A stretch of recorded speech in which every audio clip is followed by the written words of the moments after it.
En resumen, un podcast semanal de Línea 1. Comenzamos en resumen para la segunda semana de febrero 2022.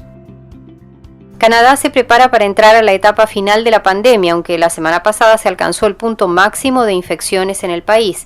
El sistema de atención de la salud todavía está bajo presión. Hay más de 10.000 personas que reciben tratamiento en el hospital, con 1.100 de ellas en unidades de terapia intensiva. Aproximadamente 140 personas mueren cada día a causa del virus.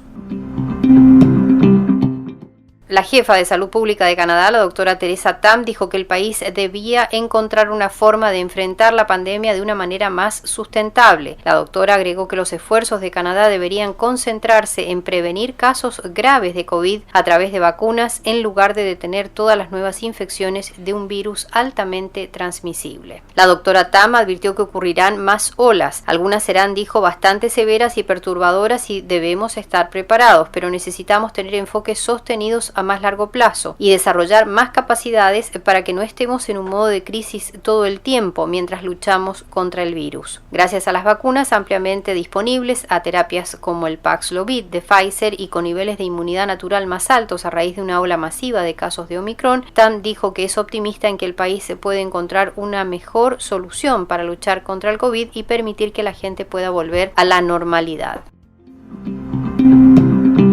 Las medidas de salud pública existentes, incluidos los pasaportes de las vacunaciones, deben ser reexaminadas en las próximas semanas. En tanto, la campaña de inmunización se ha estancado y solo el 50% de las personas elegibles para un refuerzo han recibido la tercera vacuna. Las autoridades seguirán emitiendo pruebas de vacunación para usarlas mientras sea necesario, sobre todo para viajar al exterior y a otras jurisdicciones.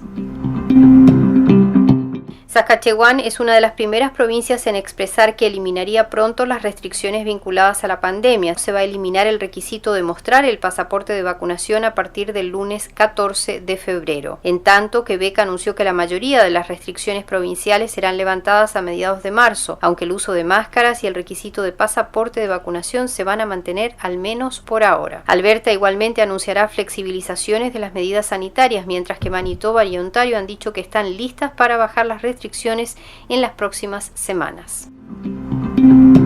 Los camioneros canadienses que protestan contra las restricciones por la COVID-19 y los requisitos de vacunación bloquearon temporalmente el tráfico en un puente que une Canadá con la ciudad estadounidense de Detroit.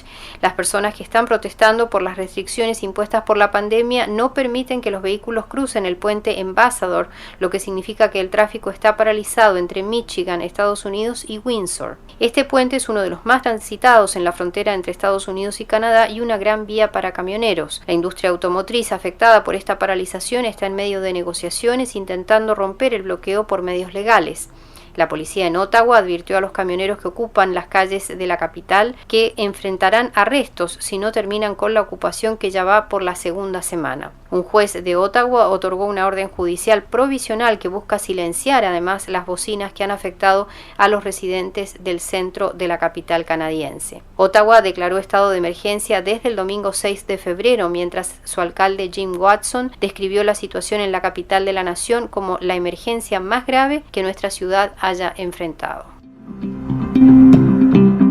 La tasa de inflación en Estados Unidos se disparó en enero hasta el 7,5%, aumentando todavía más la presión para que la Reserva Federal proceda con un aumento de los tipos de interés. Se trata de la mayor subida interanual desde febrero de 1982. En Canadá, la inflación del 4,8% actual es la más elevada desde 1991. La protesta de los camiones es probable que empeore la cadena de distribución y esto crea además un efecto dominó sobre los precios de alimentos en los meses de invierno.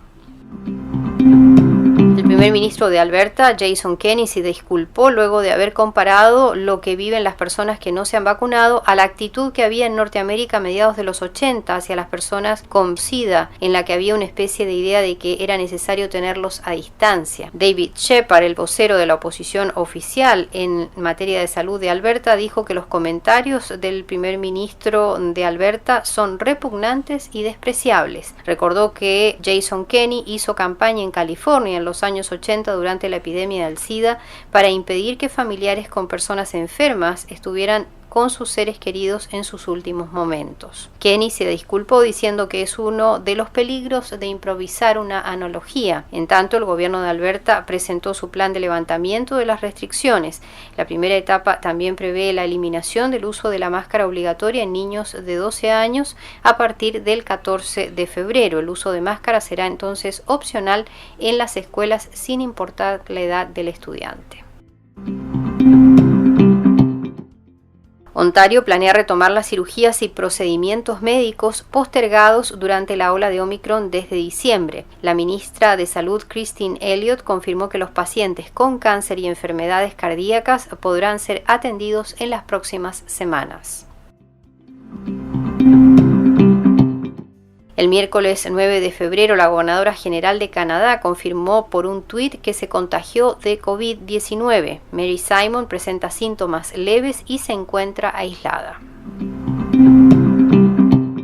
Ontario anunció que distribuirá pruebas rápidas de antígenos de COVID-19 en supermercados, farmacias y otros lugares a partir de esta semana. Las pruebas también estarán disponibles a través de pedidos o en tiendas de comestibles y farmacias participantes. Algunos minoristas incluyen Costco, Shoppers Drug Mart, Lowlas, Metro, Food Basic y Rexall. En un comunicado de prensa, la provincia anunció que obtuvo más pruebas rápidas y va a distribuir un total de hasta 5 millones esta semana. Distribuirá hasta 44 millones en un lapso de 8 semanas en total. La TTC planea restaurar el servicio a los niveles previos a la pandemia en múltiples rutas de la ciudad de Toronto. La Comisión de Tránsito dice que 17 rutas en Toronto verán un servicio aumentado y mejorado a partir del 13 de febrero. En Estados Unidos, Nueva York es uno de los últimos estados liberados por demócratas que han suprimido algunas de las restricciones por la COVID-19. A partir de esta semana ya no será obligatorio en el estado de Nueva York que las empresas exijan al público mostrar un certificado de vacunación. Países escandinavos como Dinamarca, Noruega y Suecia están a la cabeza de la eliminación de las medidas de restricción por la pandemia. Suecia anunció que eliminará los pasaportes de vacunación, las máscaras en algunos lugares públicos y los límites en los contactos sociales. La vecina Dinamarca ha eliminado ya la mayoría de las restricciones. Suecia está avanzando porque su tasa de vacunas de refuerzo es muy alta, lo que reduce la presión sobre los sistemas de atención médica del país. El 80% de todos los suecos mayores de 50 años ya han recibido 3 dosis de vacunas. Reino Unido está listo además para eliminar los límites restantes en los viajes entrantes, incluidas las pruebas de llegada para los viajeros. La farmacéutica Pfizer anunció que anticipa obtener un ingreso de $32.000 millones por la vacuna COVID. Esa cifra constituye solo una parte de los ingresos generales que la empresa anticipa obtener, que son alrededor de $100.000 millones por el fármaco denominado Paxlovid. La empresa ha negado compartir su tecnología con otros países que necesitan las vacunas de manera urgente. Tras conocerse el informe financiero de Pfizer, la Oxfam indicó que miles de personas en África están muriendo a causa de la COVID-19 porque compañías como Pfizer han priorizado las ganancias en lugar de las vidas humanas. En noticia de las Olimpiadas, hay 33 atletas de 8 países de América Latina que están presentes en la búsqueda de una hazaña. 3 jóvenes deportistas de Argentina, Brasil y México que compiten en Pekín parecen encaminados a conseguirlo. Donovan Carrillo, el primer patinador artístico olímpico de México en 30 años y el abanderado de su país, clasificó a la final de la disciplina después de una gran actuación en el programa corto masculino. Joven de Zapopan, en el estado de Jalisco, tiene las mejores opciones a la medalla para México. Con 18 años, Najara Díaz compite en esquí de fondo por Argentina, al igual que el joven brasileño Manek Silva, se acercan al podio. Hasta el momento se han entregado un total de 73 medallas, con Alemania como el país con más medallas doradas en su haber hasta el momento. Canadá ha conseguido 12 medallas y solo un oro hasta el momento. En hockey femenino, Canadá finalmente ganó su segunda victoria en la ronda preliminar de los Juegos Olímpicos después del triunfo contra Finlandia y Estados Unidos, con un gol de Marie-Philippe Poulin en un increíble posible tiro de penal. La patinadora artística de Rusia, Kamila Valieva, hizo historia al convertirse en la primera mujer en lograr un salto cuádruple en los Juegos de Invierno. La joven de 15 años dio positivo en un test antidoping tras ganar a sus competidoras de Estados Unidos y Japón. Valieva realizó un espectacular cuádruple al comienzo de su actuación en el patinaje libre, pero su continuidad está cuestionada por haber tomado una medicación para combatir anginas. Unos 387 miembros del personal relacionado con los Juegos Olímpicos han dado positivo por COVID y 154 de los casos involucran a atletas o funcionarios del equipo. Un total de 900.000 pruebas de COVID-19 se han realizado dentro de la burbuja de Pekín. En resumen, un podcast del Consejo de Desarrollo Hispano junto al programa Yo me vacuno de la Agencia de Salud Pública de Canadá.